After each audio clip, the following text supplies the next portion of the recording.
ஹரே கிருஷ்ணா. தெய்வ திரு ஆர்ஷ பக்தி வேதாந்த சுவாமி ஸ்ரீல பிரபுபாதர் விரிவான பொருள் உரைகளுடன் அழுகிய ஸ்ரீமத் பாகவதம் காண்டம் 2 பிரபஞ்சத் தோற்றம் அத்தியாயம் 9 பகவானுக்கு ஏற்புடைய விடைகள் பதம் 30. யாபத் சகா சக்யுர் இவேஷ தே கிருத பிரஜா விசர்கே விபஜாமி போஜனம் அவிக்லவஸ்தே பரிகர்மணிஸ்திதோ மாமே சமுன்னத்த மதோஜமானின. மொழிபெயர்ப்பு: எம்பெருமானே, பிறப்பற்றவரே, ஒரு நண்பனைப் போல் சமநிலையில் இருப்பவரைப் போல் தாங்கள் என்னுடன் கரம் குலுக்கினீர்கள். வெவ்வேறு வகையான ஜீவராசிகளை படைப்பதில் ஈடுபட்டு தங்களுடைய சேவையில் நான் ஆழ்ந்துவிட வேண்டும். எந்த குழப்பமும் எனக்கு ஏற்படாதிருக்க வேண்டும். மேலும் நானே பரமன் என்றெண்ணி இவனைத்தும் என்னிடம் கர்வத்தை எழுப்பிவிடாமல் இருக்க வேண்டுமென்று பிரார்த்திக்கிறேன். பொருளுரை: பிரம்மதேவர் பகவானுடைய நட்புறவில் நிலை பெற்றிருக்கிறார் என்பதில் சந்தேகமில்லை. ஒவ்வொரு ஜீவராசியும் முழுமுதற் கடவுளான 5 வகையான உன்னத உறவு முறைகளில் ஏதேனும் ஒன்றில் நித்தியமாக ஈடுபட்டுள்ளனர். அவ்வுறவுகள் சாந்தம், தாஷ்யம், சக்கியம், வாத்சல்யம் மற்றும் மாதுரியம் என்பனவாகும். இவற்றை நாம் ஏற்கனவே விளக்கியிருக்கிறோம். பிரம்மதேவர் முழுமுதற் கடவுளுடன் உன்னதமான தோழமை பாவத்தில் உறவு கொண்டுள்ளார் என்பது இங்கே தெளிவாக காட்டப்படுகிறது. தூய பக்தர் ஒருவர் ஏதேனும் ஒரு உன்னதமான பாவங்களில் பகவானுடைய உறவு கொண்டிருக்கக்கூடும். இவற்றில் பெற்றோராக உள்ள உறவு முறையும் ஒன்றாகும். ஆனால் பகவத் பக்தன் உன்னத தொண்டனாகவே எப்பொழுதும் இருக்கிறான். பகவானுக்கு சமமானவரோ அல்லது அவரை விட உயர்ந்தவரோ ஒருவரும் இல்லை. அதுவே பகவத்கீதையின் தீர்ப்பாகும். பிரம்மதேவர் பகவானுடன் உன்னதமான தோழமை பாவத்தில் நித்தியமாக உறவு கொண்டிருப்பவராயினும் பலதரப்பட்ட ஜீவராசிகளை படைக்கும் மிக உயர்ந்த பதவி அவருக்கு வழங்கப்பட்டிருந்தாலும் தாம் பரமபுருஷரோ அல்லது பரமசக்தி படைத்தவரோ அல்ல என்பதை உணர்ந்திருக்கிறார்.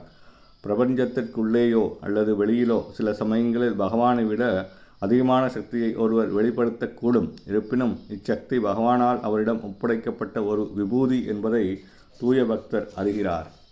பகவானை பிரதிநிதிக்கும் அத்தகைய சக்தி வாய்ந்த ஜீவராசி எப்பொழுதும் சுதந்திரமானவர் அல்ல. ஸ்ரீ ஹனுமான் இந்திய பெருங்கடலை தாண்டினார். ஆனால் பகவான் ஸ்ரீ ராமச்சந்திரர் பாலம் அமைத்து அதன் மீது நடந்து சென்றார். இது பகவானை விட ஹனுமான் அதிக சக்தி படைத்தவர் என்பதை குறிப்பதாகாது. சில சமயங்களில் பகவான் அசாதாரணமான சக்திகளை தமது பக்தனுக்கு அளிக்கிறார். ஆனால் அச்சக்தி முழுமுதற் கடவுளுக்கு சொந்தமானது என்பதையும் தான் ஒரு கருவி மாத்திரமே என்பதையும் பக்தன் எப்பொழுதும் அறிந்திருக்கிறான். தாங்களே கடவுள் என்று சிலர் தப்பாக எண்ணுகின்றனர். தூய பக்தர் இவர்களைப் போல திமிர் பிடித்தவர் அல்ல. பகவானுடைய மாயா சக்தியின் சட்டத்தால் ஒருவன் ஒவ்வொரு அடியிலும் தண்டிக்கப்பட்டு வருகிறான். இத்தகைய மனிதனால் பகவானோடு ஒன்றாகிவிட வேண்டும் என்று பொய்யாக எப்படி நினைக்கப்படுகிறது என்பதை காண ஆச்சரியமாக இருக்கிறது.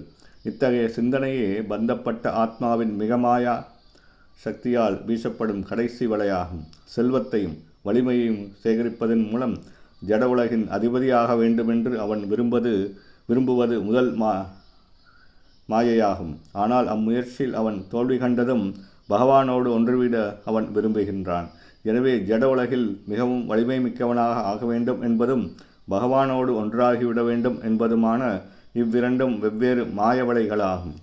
தூய பகவத் பக்தர்கள் சரணாகதி அடைந்த ஆத்மாக்களாக இருப்பதால் அவர்கள் இயற்கையின் மாயவலைக்கு அப்பாற்பட்டவராக இருக்கின்றனர். பிரம்மதேவர் ஒரு தூய பக்தராவார். ஜட உலகில் முதல் அதிகாரம் செலுத்தும் மூர்த்தியாகவும் அவர் இருக்கிறார். இதனால் பல அற்புத செயல்களை அவரால் நிகழ்த்த முடியும். இருப்பினும் அறிவு பற்றாக்குறையாக உள்ள பக்தர்களைப் போல பகவானோடு ஒன்றாகிவிட வேண்டுமென்ற எண்ணம், தைரியம் ஒருபொழுதும் அவருக்கு வராது. அறிவற்ற மூடர்கள் பிரம்மாவிடமிருந்து பாடம் கற்றுக்கொள்ள வேண்டும். உண்மையில் ஜீவராசிகளை படைப்பவர் பிரம்மதேவர் அல்ல. படைப்பின் துவக்கத்தில் ஜீவராசிகளுக்கு வெவ்வேறு தேக அமைப்புகளை அளிப்பதற்காக பிரம்மாவிற்கு அதிகாரம் அளிக்கப்பட்டது. கடந்த யுகத்தில் ஜீவராசிகள் இயற்றிய கர்மத்திற்கேற்ப இதை அவர் செய்கிறார். ஆழ்ந்த உறக்கத்தில் உள்ள ஜீவராசிகளை எழுப்பி அவர்களுக்குரிய கடமைகளில் அவர்களை ஈடுபடுத்துவதே பிரம்மதேவரின் கடமையாகும். பலதரப்பட்ட ஜீவராசிகள் மனம் போன போக்கில் பிரம்மாவால் படைக்கப்படவில்லை. ஜீவராசிகளுக்கு வேறுபட்ட தரங்களை கொண்ட உடல்களை கொடுத்து அவ்வுடல்களுக்கேற்ப அவர்களை செயலாற்றச் செய்ய வேண்டும் என்பதற்காகவே அவருக்கு இப்பொறுப்பு அளிக்கப்பட்டுள்ளது. இருப்பினும் தாம் கருவி மாத்திரமே என்பதை அவர் அறிவார். இதை ஞாபகத்தில் வைத்திருப்பதால் தாமே சர்வசக்தி படைக்க பகவான் என்று அவரால் நினைக்காமல் இருக்க முடியும். பகவத் பக்தர்கள் பகவானால் அளிக்கப்பட்ட குறிப்பிட்ட கடமைகளில் ஈடுபட்டுள்ளனர். இத்தகைய கடமைகள் தடையின்றி வெற்றிகரமாக நிறைவேற்றப்படுகின்றன. ஏனெனில் அவை பகவானால் உத்தரவிடப்பட்டவையாகும். வெற்றிக்குரிய புகழ் செய்பவனுக்குரியதல்ல, அது பகவானுக்கு சொந்தம். ஆனால் அறிவு பற்றாக்குறையாக உள்ளவர்கள் வெற்றிக்குரிய புகழை பகவானுக்கு அளிக்காமல் தங்களுடையதென எடுத்துக்கொள்கின்றனர். இதுவே பக்தரற்ற பிரிவை சார்ந்தவர்களின் குணமாகும். ஹரே கிருஷ்ணா.